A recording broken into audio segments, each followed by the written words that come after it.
কারে ওখানে তারে মনি ভাই কি হচ্ছে কি করছে কেন আরে বসে আছি রে কি হই আরে ছোট একটা ভাই হইছে জমি জায়গাতে ঝামেলা হচ্ছে তোমাকে একদিন বুদ্ধি দেবো দে মনি ভাই তোমার ভাই তো মদ খেতে ভালোবাসে চলো মদের বোতলে 20 পয়সা গুলা দিয়ে দি চলো ভাই চলো এই মনি ওই তো পেঁয়াজ বসে যা তুই যা তার আমি পিস আসছি শালার কোনো কাজ কামও নাই কো আর শালার বড় ভাই শালা মটর খাইয়েছে না কি যে করবো আর প্রত্যেক দিন জমি জায়গায় ঝামেলা করে ভাই তুই যা যা যা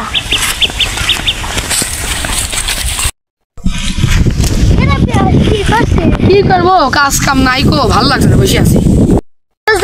পুরস্কার আছে পুরস্কার রে দাঁড়া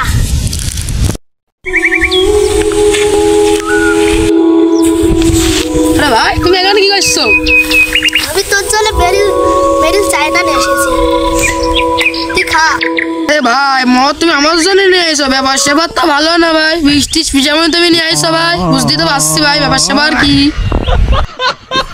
না ভাই 20 পিসা নিয়ে আসিনি সেদিন অনলাইনে দেখছি মোবাইলে ডাক্তার বলছে যে এই মদ খেলে গায়ে শক্তি বাড়ে আর হেলোগা বুক ফর্সা হয়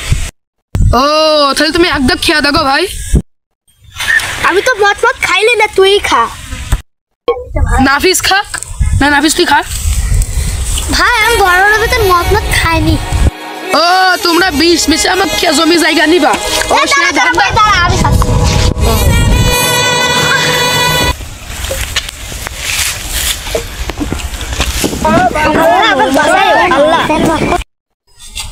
ভাই তুই ওটা খাইনি রে কেউ ওটা খালি তো 10 মিনিটের মতন মরে যায় ভাই ক্ষমা করে দে আমাকে ক্ষমা করে দে আমি তোর মদের ভিতর বিষ মিশিয়ে জমি জায়গা সব নিয়ে যেতে ওরে শালার কুত্তে তোমার তো বাড়ি যে হচ্ছে ভাই ওকে ভাই তোমরা দুজনে মারামারি করো না ওই বোতলের ভিতর আমি স্যালাইন মিশা তোমাদের দুজনে শিক্ষা দেওয়ার জন্য এসে কইতে কইছিলাম